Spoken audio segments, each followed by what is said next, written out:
sudah melihat bagaimana cara konfirmasi yang baik, lengkap, dan juga terarah. Dan pastinya di ujungnya memberikan motivasi yang baik kepada customer. Oke, kurang lebihnya kawan-kawan semua pasti pengen mendengar bagaimana sih cara maintenance nasabah yang baik ya dengan nasabah. Nah, kurang lebih saya sudah bersama dengan Bapak Hari, gitu, Pak Edi Haryanto, salah satu WPP PT Best Profit. Ya, mungkin kalau dari Pak Hari pribadi, kira-kira equipment yang paling dibutuhkan saat sedang maintenance nasabah itu apa aja, Pak? Kalau yang digunakan pada saat konfirmasi, yang paling utama adalah statement, udah pasti. Karena kan kita dari tanggal berapa sampai berapa di buku ini dicatat. Yang mana yang sudah dikonfirmasi, yang mana yang belum. Nah, kemudian juga pasti nomor telepon, dan penting juga dibawa seperti news, chart, yang bisa memberikan gambaran kemana sih arah market itu.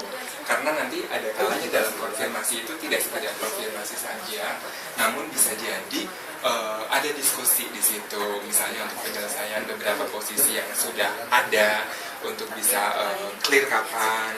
Itu kan kita biasa juga memberikan gambaran kapan sih kira-kira dia akan turun atau kapan dia akan naik. Itu biasanya harus ada panduan untuk newsnya. Jadi kita ngomongnya ada dasarnya, berdasarkan analisa apa, kemudian juga pergerakan beritanya mengenai apa sih isu yang berkembang. Atau mungkin ada kalanya memang dia kemarin ada beberapa klien misalnya dia sempat posisinya getting worse ya, dalam arti dia kena floating. Nah itu kan kita perlu berikan juga satu reason kenapa itu terjadi. Dan biasanya juga ada penilaian apakah itu sifatnya temporary saja atau memang siklusnya demikian. Itu biasanya dengan pemahaman yang baik dari pihak si klien itu sendiri biasanya membuat dia lebih confident juga. Sama seperti orang dalam berusaha tidak selalu setiap hari profit dan profit, ada kalanya dia harus menunggu, take time, atau misalnya ya katakanlah bukan rugi ya kalau masih floating sih, tapi ya menunggu saatnya untuk menunggu saatnya untuk menahan untuk likuidasi seperti itu.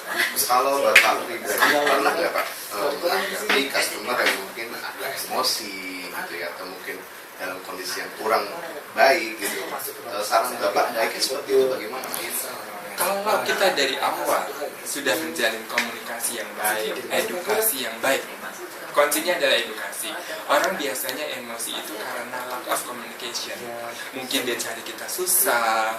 Nah, yang paling penting sebagai seorang wakil pialang ataupun seorang konsultan, dia harus punya benar-benar komitmen untuk waktunya buat customer itu harus ada. Walaupun kita tahu kita tidak melayani hanya dengan 2 atau 3 nasabah saja, tapi bagaimanapun itu nggak boleh terlihat, karena itu kalau misalnya kita dengan 5 kita sudah kelihatannya komunikasinya susah, itu juga akan ending-endingnya ke kita juga. Bagaimana dia akan memberikan referensi, kan dia takut kaitannya ke bisnis kita tuh banyak dari hanya kita masalah ketepatan waktu aja atau komitmen waktu kita untuk dia. Itu bagian dari attention. So far sih aku nggak ada yang sampai terutama di dalam konfirmasi ya sampai marah-marah atau kayak gimana, walaupun dia floating atau apapun terjadi dengan accountnya, karena sejauh ini edukasi yang saya kedepankan di awal. Jadi ketika itu terjadi sebenarnya dia tidak tahu. Tapi kalau misalnya in case dengan nada tinggi atau seperti itu biasa aja, kita tetap pulling down dan kalau saya sih tekniknya saya memposisikan bahwa saya ada di belakang kamu loh, bukan dia against saya, tapi kita sama-sama, saya di belakang dia against to the market. Itu kuncinya sebenarnya sih lebih ke sana. Jadi dia bisa lebih tenang nantinya ke depan. Iya.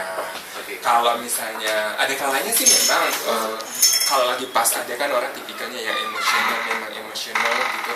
Ya kita harus handle dulu emosinya, kita redam dulu, baru kita ngomongin tentang situasi accountnya, posisinya.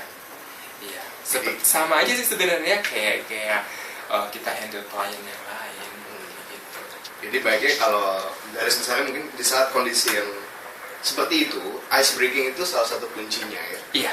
Jadi dia bisa lebih terbuka, dia bisa lebih mengatakan bahwa saya butuh edukasi. Mungkin di saat awal dia kurang mau mengatakan hal itu sampai kita yang memang harus lebih mengedukasi poin penting si maintenance ini ya. Iya. Gitu. Jadi buat teman-teman sekalian, maintenance itu adalah edukasi. Poin awal yang paling penting. Kalau edukasi sudah berjalan dengan baik, pastinya maintenance akan berjalan dengan baik. Oke, dari hulu hilir semua dijalankan dengan baik. Saya rasa itu adalah kunci keberhasilan maintenance nasabah yang baik. Oke, buat teman-teman sekalian, semoga ini bisa menjadi panduan ke depannya. Semangat selalu, strive for solid future.